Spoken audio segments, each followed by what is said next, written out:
ਰਾਧਾ ਸਵਾਮੀ ਬਾਬਾ ਜੀ। ਬਸ ਬੇਟਾ। ਕੁਐਸਚਨ ਇਹ ਹੈ ਜੀ ਕਿ ਤੁਸੀਂ ਕਹਿੰਦੇ ਹੁੰਦੇ ਹੋ ਕੋਸ਼ਿਸ਼ ਕਰੋ ਕੋਸ਼ਿਸ਼ ਕਰੋ, ਕੋਸ਼ਿਸ਼ ਅਸੀਂ ਬਹੁਤ ਕਰਦੇ ਹਾਂ, ਉਹਦੇ ਬਾਵਜੂਦ ਵੀ ਭਜਨ ਸਿਮਰਨ ਨਹੀਂ ਹੁੰਦਾ। ਦੇਖੋ, ਜਦੋਂ ਆਪਾਂ ਨਾਮ ਲਿੱਤਾ ਸੀ ਨਾ, ਆਪਾਂ ਇੱਕ ਵਾਅਦਾ ਕੀਤਾ ਸੀ ਕਿ ਆਪਣੇ ਵੱਲੋਂ ਅਸੀਂ ਕਸਰ ਨਹੀਂ ਛੱਡਾਂਗੇ। ਹੋਊਗਾ ਸਾਡੀ ਕੋਸ਼ਿਸ਼ ਦੇ ਨਾਲ ਨਹੀਂਗਾ, ਉਹਦੀ ਬਖਸ਼ਿਸ਼ ਦੇ ਨਾਲ ਹੋਊਗਾ। ਮਗਰ ਅਸੀਂ ਆਪਣਾ ਭਾਂਡਾ ਤਾਂ ਸਾਫ਼ ਰੱਖਣਾ। ਭਾਂਡਾ ਸਾਫ਼ ਰੱਖਾਂਗੇ, ਉਹਨੇ ਕਸਰ ਨਹੀਂ ਛੱਡਣੀ। ਮਗਰ ਗੰਦੇ ਭਾਂਡੇ 'ਚ ਤਾਂ ਕੋਈ ਕੁਝ ਪਾਣਾ ਨਹੀਂ ਨਾ ਚਾਹੁੰਦਾ। ਸੋ ਆਪਣਾ ਭਾਂਡਾ ਤਾਂ ਸਾਫ਼ ਰੱਖੋ, ਜ਼ਿੰਦਗੀ ਸਹੀ ਰੱਖੋ, ਆਪਣੇ ਵੱਲੋਂ ਰੋਜ਼ ਭਜਨ ਸਿਮਰਨ ਕਰੋ। ਇਹ ਤੁਹਾਡੀ ਜ਼ਿੰਮੇਵਾਰੀ ਹੈ। ਭਰਨ ਦੀ ਜ਼ਿੰਮੇਵਾਰੀ ਮਾਲਕ ਦੀ ਹੈ। ਰਾਧਾ ਸਵਾਮੀ। ਰਾਧਾ ਸਵਾਮੀ ਬਾਬਾ ਜੀ। ਬਾਬਾ ਜੀ, ਨਾਮ ਔਰ ਮਾਇਆ ਦੇ ਵਿੱਚ ਕੀ ਅੰਤਰ ਹੈ? ਬੇਟਾ, ਨਾਮ ਔਰ ਮਾਇਆ ਵਿੱਚ ਤਾਂ ਬਹੁਤ ਅੰਤਰ ਹੈ।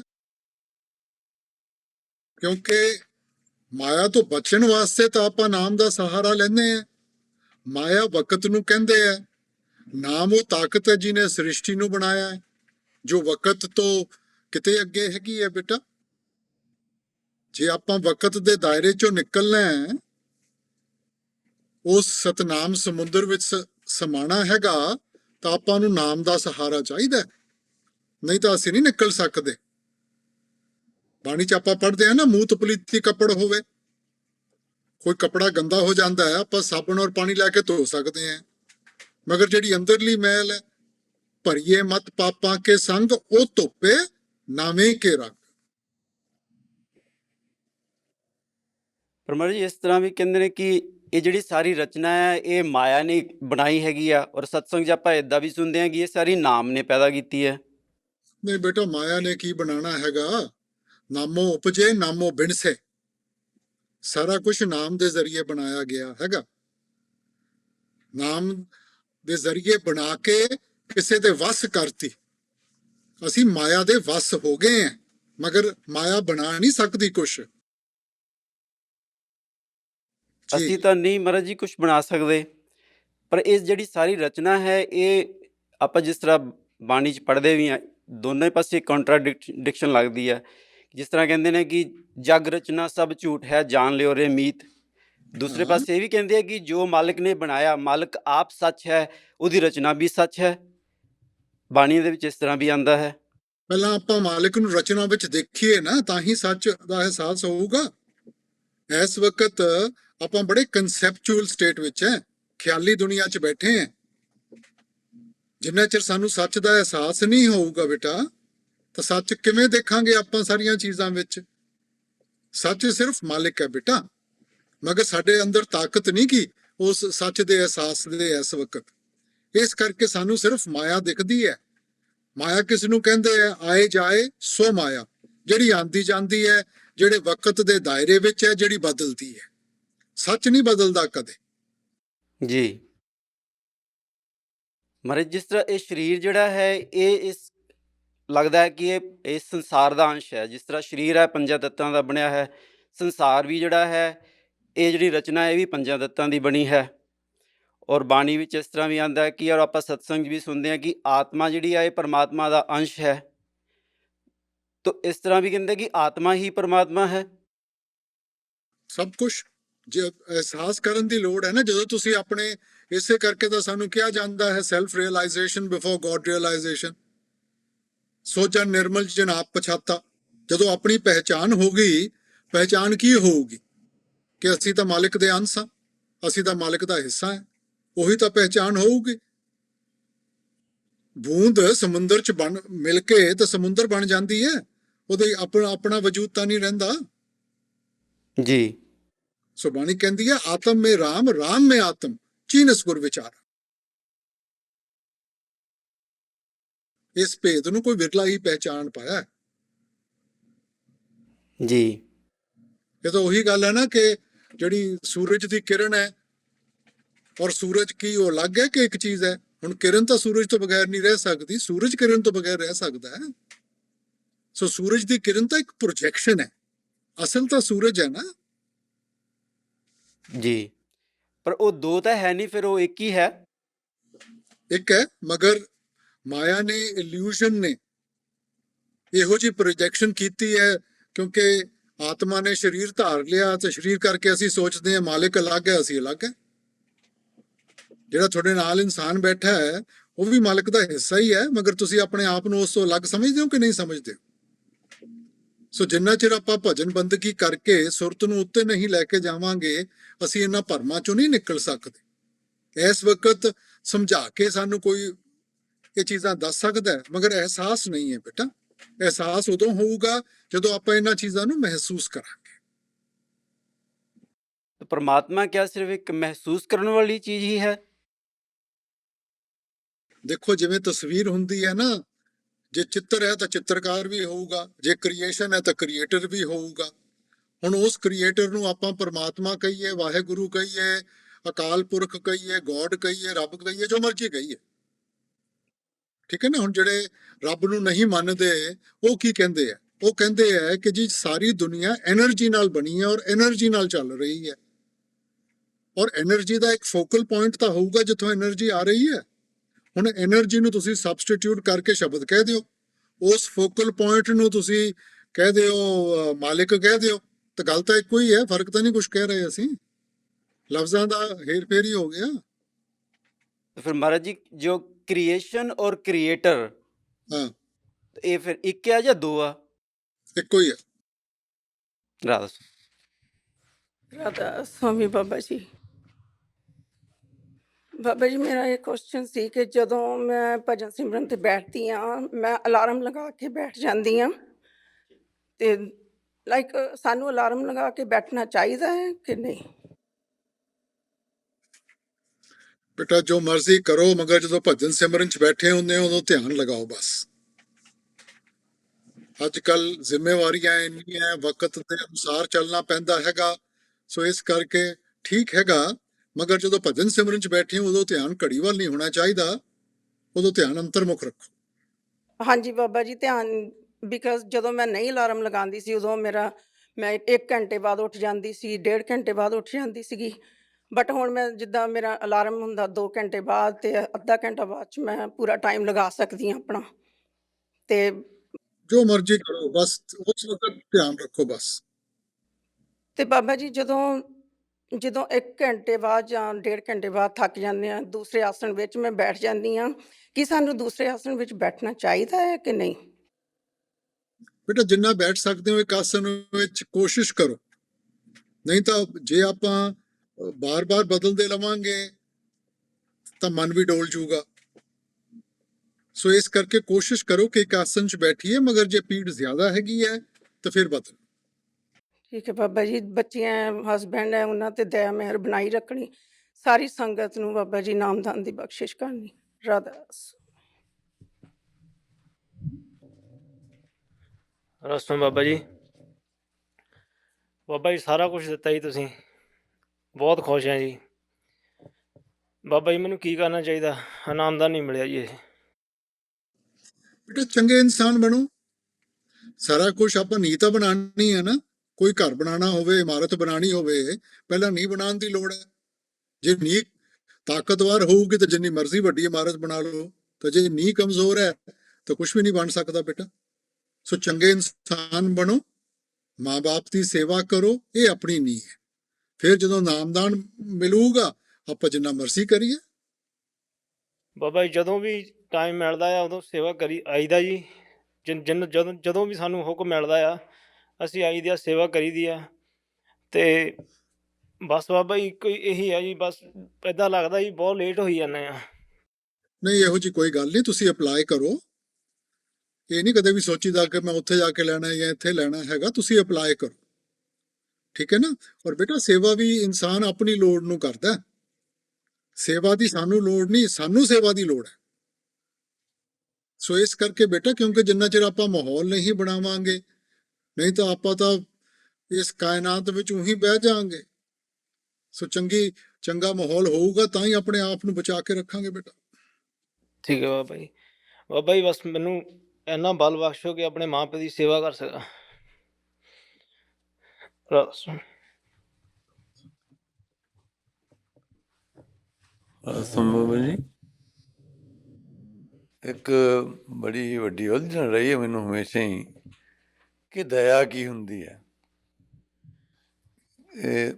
ਤੇ ਇਸ ਉਲਝਣ ਵਿੱਚ ਵਾਧਾ ਉਦੋਂ ਹੋਰ ਹੋ ਜਾਂਦਾ ਜਦੋਂ ਆਪਣੇ ਕਈ ਸਤਸੰਗੀ ਸਤਸੰਗ ਕਰਤਾ ਭੈਣਾਂ ਵੀਰ ਕਹਿ ਦਿੰਦੇ ਆ ਕਿ ਉਹਦੀ ਦਇਆ ਬਿਨਾਂ ਤੁਸੀਂ ਸਿਮਰਨ ਵੀ ਨਹੀਂ ਕਰ ਸਕਦੇ। ਕੀ ਇਹ ਸੱਚ ਆ ਕਿ ਸਿਮਰਨ ਵੀ ਨਹੀਂ ਕਰ ਸਕਦੇ ਆਪਾਂ ਉਹਦੀ ਦਇਆ ਤੋਂ ਬਿਨਾਂ?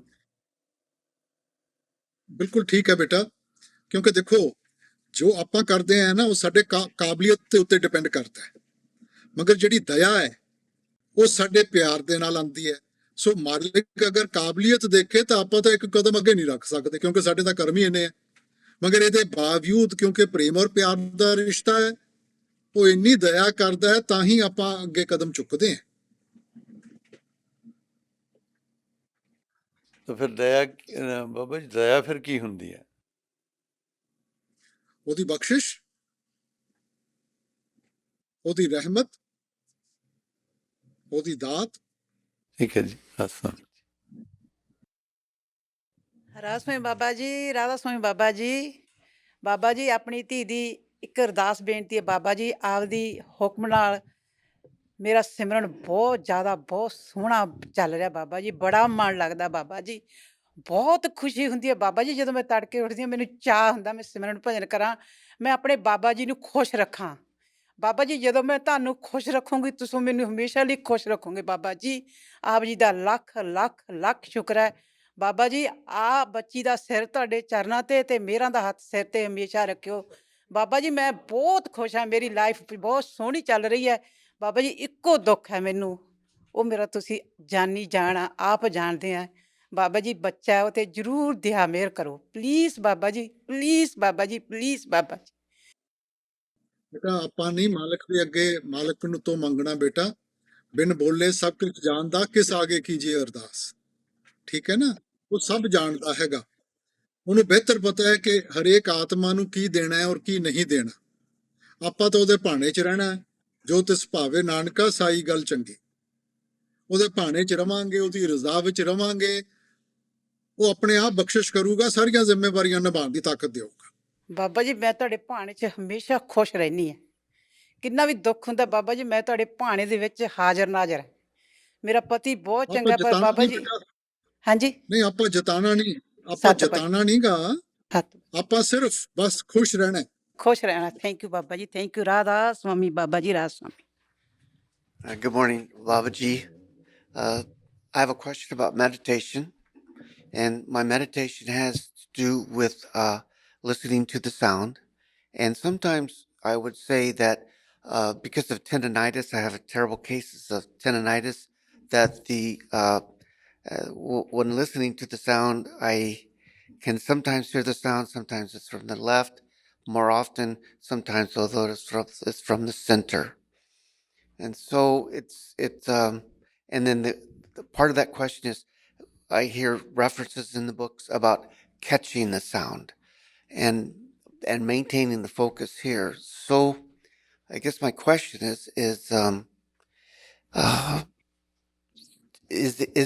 is it proper to go ahead and, if I can't hear it so much from the right side, but to listen from the middle? Brother, we are supposed to listen to the sound from the middle. Now the sound or the Shabad is there in our entire being. If the Lord withdraws that sound from any part of the body, that part of the body will stop functioning. So the sound is there. What is lacking is our attentivity, our focus. So through the meditative process, we are trying to create a focus. So you keep your attention at the eye center and try and listen out here. So whenever we are focused, you'll be able to hear the sound. Whether you are initiated, you are not initiated, it has got nothing to do with that. Sound is there in all of us. We just need to focus it at the eye center. Okay, very good. And my other question regarding meditation, I find myself either not so much interested in the world, and I don't know if it's because I'm becoming more detached from the world, or because I'm depressed. So I would like to think it's because I'm becoming more detached from the world. Well, as we experience life and we see life in its illusory nature, slowly, it starts losing its relevance for us. And that's how slowly we take our attention away from most of these worldly things. But it's something natural. It's going to be a consequence rather than something we can practice. So don't analyze it. It's something good. It is something which should happen. So let's just be objective enough, keep that objective in front of you and work towards that. Thank you, Papaji. Radha स्वामी बाबा जी जब मैं corona में hospital में थी आपने मेरा बहुत साथ दिया बाबा जी। मैं खाने के लिए भी तरसती थी बाबा जी, आपने खाने का भी प्रबंध करवाया बाबा जी। जब मैं घर चली गई तो मेरे पास काम नहीं होता था बाबा जी, मैं बेड से नहीं उठ सकती थी, आपने वो भी प्रबंध करवाया बाबा जी। आपका बहुत बहुत थैंक यू बाबा जी। आपका एक एक सांस मेरा ये आपका कर्जा ही है बाबा जी। जितना टाइम आपने बोला है भजन सिमरन के लिए बाबा जी, उससे भी ज्यादा सिमरन करने की शक्ति देना बाबा जी, और ये गोल्डन चांस देने नहीं बेटा, हम कर्जाई हमने कभी नहीं ये सोचना कि हम किसी के भी कर्जाई हैं। हमारे सबका फर्ज बनता है कि हम एक दूसरे की मदद करें। जी आज आपकी मदद दूसरों ने की है, कल आप अपने आप को इतने लायक बनाएं कि आप दूसरों की मदद कर सकें। ठीक तो है बाबा इसलिए पार्कों में नहीं पड़ना, हर वक्त मन में यही सोच होनी चाहिए कि मैं दूसरे की कैसे मदद कर सकती हूँ, और ऐसी अवस्था बनाओगे अपने आप मालिक की बख्शिश होगी। ठीक है बाबा जी। राधा स्वामी बाबा जी। ਰਾਧਾ ਸੁਆਮੀ ਜੀ। ਬਾਬਾ ਜੀ ਕੀ ਅਸੀਂ ਨੰਗੇ ਸਿਰ ਭਜਨ ਸਿਮਰਨ ਕਰ ਸਕਦੇ ਹਾਂ? बेटा देखो, ਆਪਾਂ ਸਿਰ ਕਿਉਂ ਢੱਕਦੇ ਆਂ? ਸਿਰ ਢੱਕਣ ਦਾ ਮਕਸਦ ਹੈਗਾ ਜਦੋਂ ਕੋਈ ਵਡੇਰਾ ਸਾਹਮਣੇ ਹੋਵੇ ਤਾਂ ਆਪਾਂ ਸਿਰ ਢੱਕਦੇ ਆਂ। ਮਾਲਿਕ ਦੇ ਅੱਗੇ ਨੰਗੇ ਆਏ ਸੀ ਤਾਂ ਨੰਗੇ ਜਾਣਾ ਹੈ। ਤੁਹਾਡੇ ਕੋਈ ਮਾਨ ਸਨਮਾਨ ਤਾਂ ਨਹੀਂ ਕੋਈ ਫਰਕ ਪੈਂਦਾ? ਨਹੀਂ, ਇਹੋ ਜੀ ਕੋਈ ਗੱਲ ਨਹੀਂ ਗੀ। ਠੀਕ ਹੈ ਜੀ, ਥੈਂਕ ਯੂ ਜੀ। ਇਹੋ ਜੀ ਕੋਈ ਗੱਲ ਨਹੀਂ ਗੀ। ਅੱਛਾ ਜੀ, ਮਕਸਦ ਇਹ ਹੈ ਕਿ ਰਿਸ਼ਤਾ ਜੋੜੀਏ, ਪ੍ਰੇਮ ਔਰ ਪਿਆਰ ਦੇ ਨਾਲ ਆਪਾਂ ਉਹਦੀ ਭਗਤੀ 'ਚ ਲੱਗੀਏ। ਠੀਕ ਹੈ ਜੀ। ਕਿੱਥੇ ਕਰਦੇ ਹੋ, ਕਿਸ ਅਵਸਥਾ ਵਿੱਚ ਕਰਦੇ ਹੋ, ਕੋਈ ਫਰਕ ਨਹੀਂਗਾ। ਠੀਕ ਹੈ ਜੀ। ਰਾਧਾ ਸੁਆਮੀ। ਰਾਧਾ ਸੁਆਮੀ ਬਾਬਾ ਜੀ, ਸਭ ਤੋਂ ਪਹਿਲਾਂ ਤੁਹਾਡਾ ਬਹੁਤ ਧੰਨਵਾਦ ਇਹ ਮਨੁੱਖ ਦੇ ਬਖਸ਼ਣ ਦਾ। ਤੇ ਕੁਐਸਚਨ ਹੈਗਾ ਜਾਤ ਮੇ ਜੋਤ, ਜੋਤ ਮੇ ਜਾਤਾ, ਥੋੜੇ ਤੇ ਬੇਟਾ ਆਪਾਂ ਜਾਗਰਿਤ ਅਵਸਥਾ ਵਿੱਚ ਪਹੁੰਚਣਾ ਹੈ। ਇਸ ਵਕਤ ਆਪਾਂ ਮਾਇਆ ਦਾ ਪਰਦਾ ਸਾਡੀਆਂ ਅੱਖਾਂ ਦੇ ਉੱਤੇ ਛਾਇਆ ਹੋਇਆ ਹੈ। ਠੀਕ ਹੈ ਨਾ? ਬਾਣੀ ਚਾਹੁੰਦਾ ਹੈ ਗੁਰ ਗਿਆਨ ਅੰਜਨ ਸੱਚ ਨੇਤਰੀ ਪਾਇਆ, ਅੰਤਰ ਚਾਨਣ ਅਗਿਆਨ ਅੰਧੇਰ ਗਵਾਇਆ। ਸੋ ਜਿੰਨਾ ਚਿਰ ਸਾਨੂੰ ਉਸ ਜਾਗਰਿਤ ਅਵਸਥਾ ਜਾਂ ਜੋਤ ਦੇ ਦਰਸ਼ਨ ਨਹੀਂ ਹੁੰਦੇ, ਜਾਗਰਤਾ ਨਹੀਂ ਆਊਗੀ ਬੇਟਾ। ਜਾਗਰਤਾ ਨਹੀਂ ਆਊਗੀ ਤਾਂ ਅਗਿਆਨਤਾ ਦੇ ਅੰਧੇਰੇ 'ਚ ਠੋਕਰਾਂ ਖਾਂਦੇ ਪਵਾਂਗੇ ਆਪਾਂ। ਹਾਂਜੀ ਬਾਬਾ ਜੀ, ਨਾਮਦਾਨ ਦੀ ਬਖਸ਼ਿਸ਼ ਕਰਨਾ। ਤੇ ਬਹੁਤ ਬਹੁਤ ਧੰਨਵਾਦ ਤੁਹਾਡਾ, ਸਾਨੂੰ ਮੌਕਾ ਦਿੱਤਾ ਤੁਸੀਂ ਇੰਨਾ ਵਧੀਆ। Thank you. ਰਾਧਾ ਸੁਆਮੀ ਬਾਬਾ ਜੀ, ਬਖਸ਼ ਲਓ ਬਾਬਾ ਜੀ, ਹੋਰ ਨਹੀਂ ਬਰਦਾਸ਼ਤ ਹੁੰਦਾ ਬਾਬਾ ਜੀ।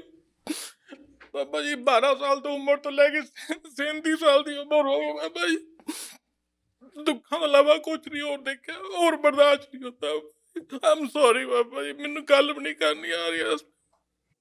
ਬੇਟਾ ਦੇਖੋ, ਦੁੱਖ ਆਪਾਂ ਕਿਹਨੂੰ ਕਹਿੰਦੇ ਆ?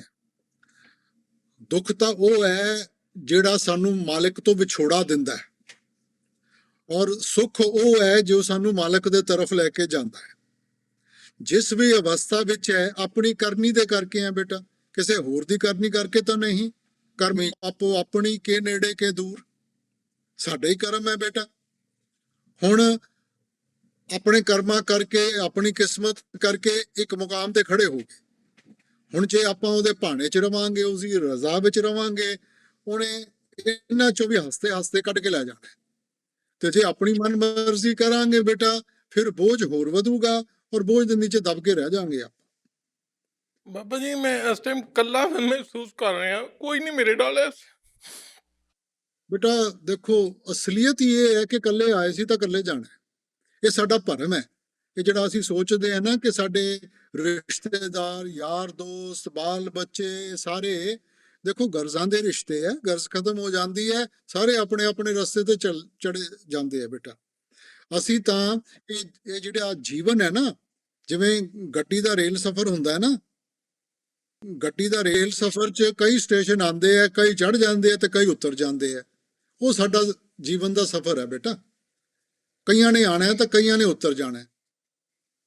ਹੁਣ ਆਪਾਂ ਆਪਣਾ ਲਕਸ਼ ਦੇਖਣਾ ਹੈ, ਆਪਾਂ ਅੰਦਰੋਂ ਇੰਨੀ ਹਿੰਮਤ ਲੈ ਕੇ ਆਣੀ ਹੈ ਕਿ ਆਪਾਂ ਡੋਲਣਾ ਨਹੀਂ, ਔਰ ਉਸ ਲਕਸ਼ ਨੂੰ ਅੱਗੇ ਰੱਖ ਕੇ ਉਹਦੇ ਤਰਫ ਵਧਣ ਦੀ ਕੋਸ਼ਿਸ਼ ਕਰਨੀ ਹੈ ਬਸ। ਬਾਬਾ ਜੀ ਤੁਹਾਡਾ ਸਾਥ ਚਾਹੀਦਾ ਇਸ ਟਾਈਮ, ਹੋਰ ਕੁਝ ਨਹੀਂ ਚਾਹੀਦਾ। Radha Swami Babaji, recently I was just having a conversation with one of my friends, and he wanted to know about RSSB path, and I answered to best of my ability. I also directed him to the site, but he had one question that I really didn't have an answer. He asked me, what was the need to set this separate from Gurdwara? Why did you have to have RSSB organization? And I didn't have answer for that. Beta, what is separate, beta? When we talk about Sikhism, we talk about it as a religion. This is not a religion, this is a way of life. In RSSB, everybody is open. Whether you're a Hindu, you're a Muslim, you're a Christian, you're a Sikh, because it's a way of life. The idea is that wherever you are born, you're born in a Sikh religion, learn to become a better Sikh. You're born in the Hindu religion, learn to become a better Hindu. In essence, learn to become a better human being. What we have done is we've started a branding exercise. We are looking at each other by the brand that we have put. Now, the Lord never created religions. Lord created human beings. Religions were created to give us some objectivity, to give us a certain focus. But what did we do? We took the teachings and we created 4 walls around them and made them religions. So the idea is to open it up for everybody. So here when we have satsang, you give as much prominence to the Bani as you would give to the Gita, as you would give to the Bible, as you would give to the Quran. So the idea is not to restrict yourself, but to free yourself from all dogma, from all ritual. Right. The analogy I gave him, that I think of it more as a book club, that you bring all your books, Guru Granth Sahib, Quran, Bible, Gita, and we all just discuss, and it's more about spirituality than about being tied in the rituals and, You gave him the right answer, then why did you ask me? Okay, good. I'm glad. I was hoping you'd say that. ਰਾਜ ਸਵਾਮੀ ਬਾਬਾ ਜੀ ਮੇਰਾ question ਹੈ ਕਿ ਜਿੱਦਾਂ ਤੁਸੀਂ ਕਹਿੰਦੇ ਹੋ ਕਿ ਜਦੋਂ ਭਜਨ ਸਿਮਰਨ 'ਚ ਕੋਈ ਤਰੱਕੀ ਹੁੰਦੀ ਹੈ ਤੇ ਕਿਸੇ ਨਾਲ ਡਿਸਕਸ ਨਹੀਂ ਕਰਨਾ ਚਾਹੀਦਾ, ਤੇ ਜਿੱਦਾਂ ਆਪਾਂ ਨੂੰ ਤੁਹਾਡੇ ਨਾਲ ਮੌਕਾ ਮਿਲਦਾ ਹੈ ਗੱਲ ਕਰਨ ਦਾ ਤੇ ਆਪਾਂ ਤੁਹਾਡੇ ਨਾਲ ਡਿਸਕਸ ਕਰਦੇ ਹਾਂ ਤੇ ਉਹ ਵੀ ਨਹੀਂ ਕਰਨਾ ਚਾਹੀਦਾ? ਬੇਟਾ ਮਕਸਦ ਹੈ ਕਦਰ ਕਰਨ ਦਾ। ਕਈ ਚੀਜ਼ਾਂ ਆਪਾਂ ਨੂੰ ਨਹੀਂ ਸਮਝ ਆਉਂਦੀਆਂ, ਆਪਾਂ ਕਲੈਰੀਫਿਕੇਸ਼ਨ ਮੰਗਦੇ ਹਾਂ। ਆਮ ਤੌਰ ਤੇ ਆਪਾਂ ਦੂਜਿਆਂ ਨੂੰ ਜਤਾਉਣ ਵਾਸਤੇ ਦੱਸਦੇ, ਕਲੈਰੀਫਿਕੇਸ਼ਨ ਵਾਸਤੇ ਨਹੀਂ ਦੱਸਦੇ। ਸੋ ਆਪਾਂ ਜਤਾਣਾ ਨਹੀਂ ਕਿਸੇ ਨੂੰ, ਆਪਾਂ ਇਹ ਨਹੀਂ ਦਿਖਾਣਾ ਕਿ ਮੈਂ ਤੇਰੇ ਤੋਂ ਜ਼ਿਆਦਾ ਪਹੁੰਚਿਆ ਹੋਇਆ। ਆਪਾਂ ਉਸ ਚੀਜ਼ ਦੀ ਕਦਰ ਕਰਨੀ ਹੈ, ਸੰਭਾਲ ਕੇ ਰੱਖਣਾ। ਆਪਣੇ ਘਰ 'ਚ ਦੌਲਤ ਹੁੰਦੀ, ਆਪਾਂ ਡੋਂਡੀ ਨਹੀਂ ਪਿੱਟਦੇ। ਇੱਕ ਹੋਰ ਬਾਬਾ ਜੀ ਮੇਰਾ ਕੁਐਸਚਨ ਹੈ, ਮੇਰਾ 10 ਸਾਲ ਦਾ ਬੇਟਾ ਹੈ, ਉਹ ਜਿੱਦਾਂ ਦਿਨੇ ਠੀਕ ਰਹਿੰਦਾ, ਜਿੱਦਾਂ ਸ਼ਾਮ ਨੂੰ ਉਹ ਨਰਵਸ ਹੋ ਜਾਂਦਾ, ਰਾਤ ਨੂੰ ਜਦੋਂ ਸੌਣ ਦਾ ਟਾਈਮ ਹੁੰਦਾ ਹੈ ਉਹ ਤਰ੍ਹਾਂ ਦੇ ਕੁਐਸਚਨ ਪੁੱਛਣ ਲੱਗ ਜਾਂਦਾ। ਬਾਬਾ ਜੀ ਪੁੱਛਦਾ ਹੈ ਕਿ ਜੇ ਮੰਮਾ ਪਾਪਾ ਤੁਹਾਨੂੰ ਕੁਝ ਹੋ ਗਿਆ ਤੇ ਫਿਰ ਆਪਾਂ ਉੱਥੇ ਉੱਪਰ ਮਿਲਾਂਗੇ, ਜਾਂ ਮੈਨੂੰ ਕਿ ਇੱਦਾਂ ਦੇ, ਜੇ ਬਾਬਾ ਜੀ ਨੂੰ ਤੁਹਾਨੂੰ ਵੀ ਬਹੁਤ ਪਿਆਰ ਕਰਦਾ ਹੈ ਬਾਬਾ ਜੀ, ਉਹ ਤੁਹਾਡੇ ਬਾਰੇ ਵੀ ਕੁਐਸਚਨ ਪੁੱਛਦਾ ਹੈ, ਤੇ ਮੈਨੂੰ ਸਮਝ ਨਹੀਂ ਆਉਂਦੀ ਕਿ ਮੈਂ ਉਹਨੂੰ ਕਿੱਦਾਂ ਗਾਈਡ ਕਰਾਂ ਕਿ ਉਹ ਸਟਰੋਂਗ ਰਹੇ। ਨਹੀਂ, ਉਹਨੂੰ ਸਿਰਫ ਕੌਨਫੀਡੈਂਸ ਚਾਹੀਦਾ। ਜਿਵੇਂ ਜਿਵੇਂ ਵੱਡਾ ਹੋਊਗਾ ਨਾ ਇਸ ਚੀਜ਼ ਤੋਂ ਨਿਕਲ ਜੂਗਾ। ਇਸ ਵਕਤ ਸਿਰਫ ਉਹਨੂੰ ਤਸੱਲੀ ਚਾਹੀਦੀ ਹੈ। ਸੋ ਤੁਸੀਂ ਉਹਨੂੰ ਚੰਗੀਆਂ ਚੀਜ਼ਾਂ ਦੱਸੋ, ਉਹਨੂੰ ਕੌਨਫੀਡੈਂਸ ਦਿਓ, ਆਪਣੇ ਆਪ ਇਸ ਅਵਸਥਾ ਵਿੱਚੋਂ ਨਿਕਲ ਜਾਊਗਾ। ਠੀਕ ਹੈ Baba ji, thank you so much Baba ਜੀ, thank you. Radha Raj Swami Baba ji. Baba ji question ਤੁਹਾਡਾ ਮੇਰਾ ਇਹ ਆ ਦੋ ਕੁਐਸਚਨ ਹੈ ਮੇਰੇ। First actually thank you so much Baba ji for everything that you have done for me and my family. Been through a lot, but you have been there for us for every step of the way. You have held our hand and we noticed, and so thank you so much. We probably don't thank you enough, so but my question is The gratitude should not be in words. Gratitude should be reflected in our actions. In whatever you do, if you are able to reflect that gratitude, you will never have to ask for anything. So reflect it in your actions. try not to ask anything, Baba. You really do. Even my whole family, we never want to ask you for anything because we don't know if it's good for us or not. And we just let you be, let you do whatever you want to do. And so thank you for everything that you have given us, and thank you for everything that you haven't given us. And my question is, Baba, do we ever find that peace of mind? Because sometimes when you think, well, if you achieve this, you'll be happy, and when you achieve that, you'll be happy. But it seems like we always chasing something, but that happiness never comes, or that fulfillment never comes. Does that ever happen except actually when you actually go within, or maybe when you just die? Beta, we don't have peace of mind because we are seeking happiness from these things.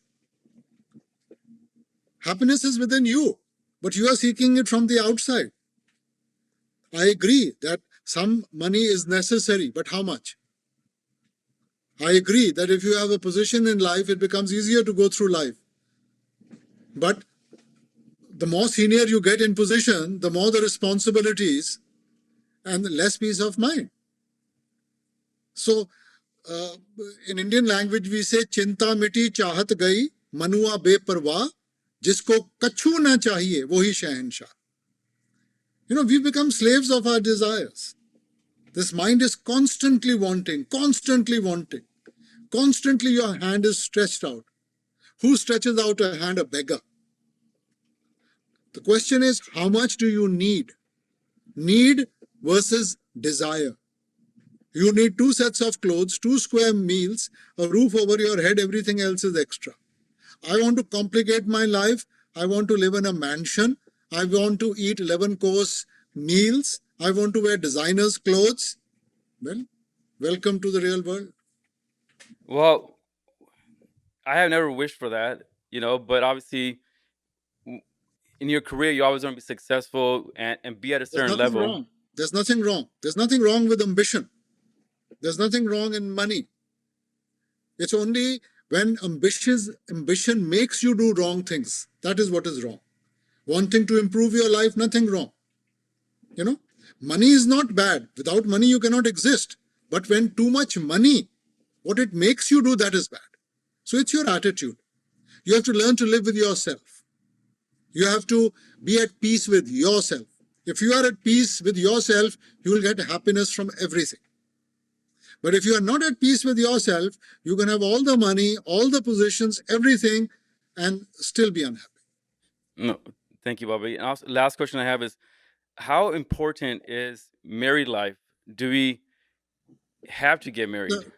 It's a necessary evil. But it's like the forbidden fruit. Those who haven't eaten it also are yearning. Those who have eaten it are also repenting. So it's necessary. But why is it necessary, Baba? If we are not going to get happiness, right? Because even if we have, why should you think that you won't get happiness out of marriage? It feels that way sometimes, What nonsense! Especially when you hear all these stories from.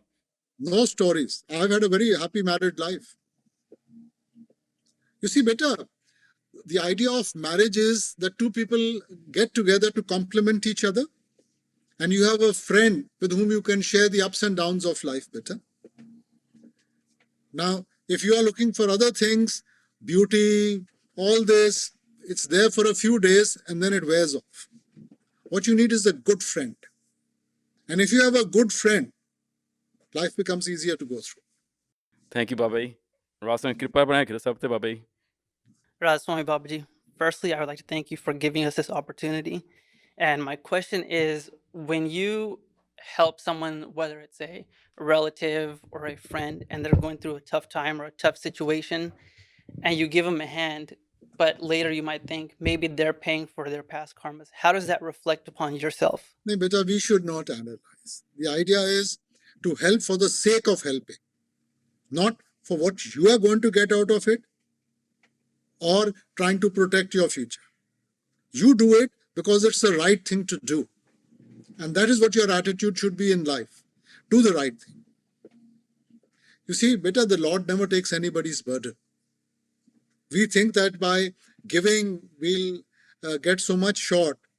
He will not take anybody's burden, beta. He will give us much more in return. So that is why Punjabis, we are always told, vand ke shakiye. Kirt kariye to vand ke shakiye. Got it, got it. Thank you, Radha Swami. Radha Swami Babaji, my question kind of goes along with his, is that we are always taught to help people. A lot of people suffer a lot in the world. But how do you help without letting your mind kind of get entangled in their lives and in their suffering to remain detached so that you can then continue on in your own journey towards, Namdan and such? Beta, when we go to the doctor has to be sensitive to your needs to be able to treat you. But if he's overly sensitive, then he'll become part of the problem. He'll never be able to treat you. So similarly, beta, we should help others and support them, not become involved in their problems. Then you're becoming part of the problem. Always try and be part of the solution, not part of the problem. Thank you, Babaji. Radha Swami.